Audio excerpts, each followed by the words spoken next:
IVF చికిత్సలో 25% భారీ discount, free doctor consultation, free ultrasound scan, logo launch, Andro max advanced male infertility centre ను కూడా ప్రారంభించారు. Assembly ఎన్నికల్లో జనసేన గెలుపుపై దేశవ్యాప్తంగా చర్చ జరిగిందన్నారు జనసేనాని AP deputy CM Pawan Kalyan. దేశం మొత్తం జనసేన వైపు చూసిందన్నారు. జనసేన గెలిచింది 21 సీట్లే అయినా కూటమి విజయానికి వెన్నెముకగా నిలిచామన్నారు. తాను ఏనాడు పదవులు ఆశించి పనిచేయలేదని చెప్పారు. డిప్యూటీ సీఎం పదవి తన బాధ్యతను మరింత పెంచిందన్నారు. రాష్ట్రం కోసం తగ్గానని, అయినా ప్రజలు మాత్రం తనను ఉన్నత స్థానంలో నిలిపారని అన్నారు. జనసేన తరపున ఎన్నికల్లో విజయం సాధించిన ఎమ్మెల్యేలను, ఎంపీలను ఘనంగా సత్కరించారు పవన్. సాధించిన విజయం చాలా గొప్ప విజయం. ఇదే మనం దెబ్బతిన్న మన పరాజయం కానీ, మనం తిన్న దెబ్బలు కానీ ఇంకెవరన్నా తగిలిండుంటే కనీసం ఒక పక్షం రోజులు కూడా నడిపేవారా అని అనిపిస్తుంది. మీరు చూశారు, ఒక రాష్ట్రానికి ముఖ్యమంత్రిగా చేసిన వ్యక్తి ఓడిపోగానే అసెంబ్లీలు కూడా లేకుండా వెళ్ళిపోయారు. ఓటమి అంత భయపడుతుంది మనిషిని.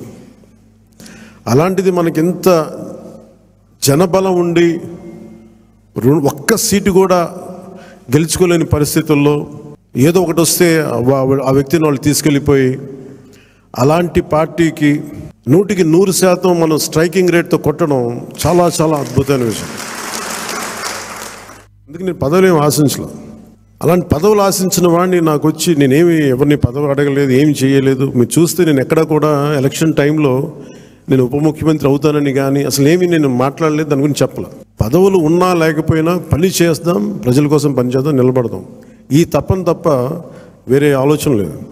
అలాంటి మనకి ఈరోజున మన ప్రభుత్వంలో భాగస్వామి అవ్వటం మనందరికీ కూడా చాలా పెద్ద బాధ్యత. 21 ఒకలా చూస్తే పెద్ద నెంబర్ కాకపోవచ్చు 175లో, కానీ 175 రోజున 164 గెలవడానికి మనం తీసుకున్న ఈ 21 ఒక వెన్నెముక అయిపోయింది ఈ కూటమి విజయానికి. ఇది మామూలు విజయం కాదు. ఇది బయట మనం సభల్లో ఎక్కువ మనం ఊదరగొట్టుకోలేం, కానీ ఒకసారి మనం సాధించిన విజయం కూడా చెప్పడం చాలా అవసరం. మరి ఎంత బలంగా మనం చేయకపోతే దేశం మొత్తం మన వైపు చూసేలా చేసింది. దేశం మొత్తం ఈ రోజున ఎవరన్నా సరే దేశం మొత్తం మీద ఢిల్లీలో ఎక్కడికి వెళ్ళినా నన్ను పదే పిలిచి గౌరవిస్తున్నారంటే అది మీ అందరూ చేసిన కష్ట ఫలితం. అది నేను ఒక్కడిని చేశానని కానీ, నేను ముందు నడిపించానేమో కానీ నాతో పాటు నడవడానికి మీరందరూ ఉండి 21 మంది మనకి సభ్యుల్ని, 2 పార్లమెంట్ సభ్యుల్ని గెలిపించుకొని తీసుకెళ్ళటం ఆషామాషే విషయం కాదు. 140 కోట్ల మంది బరువు మోసే ప్రధానమంత్రి గారికి మనం సహాయపడాలి, కానీ ఆయనకి బరువు పెంచకూడదు. ఇది ఒక్కటే చెప్పండి, నా మాటగా చెప్పడానికి. మేము మీకు బరువు తగ్గించే వాళ్ళమే కానీ బరువు పెంచే వాళ్ళం కాదు. అందరూ అడుగుతూ ఉన్నారు, ఎందుకు వెళ్ళి మీరు ప్రధానమంత్రి గారిని కలవరు, వెంటనే కలవచ్చు కదా అంటే నాకు తెలుసు ఆయనకి. ఆయన గుండెల్లో స్థానం ఉన్న తర్వాత ఆయన పక్కన నిలబడాలండి. అది అవసరమైన మేరకు సరైన పరిస్థితులు వచ్చినప్పుడు ముందుకు తీసుకెళ్తాం, కలుస్తాం. అందుకే దశాబ్దం పాటు ఆయన కలవకపోయినా నేను ఎప్పుడు కూడా బాధ్యతలు మోసే ప్రతి ఒక్కరికి కూడా అండగా ఉండాలని కోరుకునేవాడిని. బరువు పెట్టకూడదు వాళ్ళకి అని.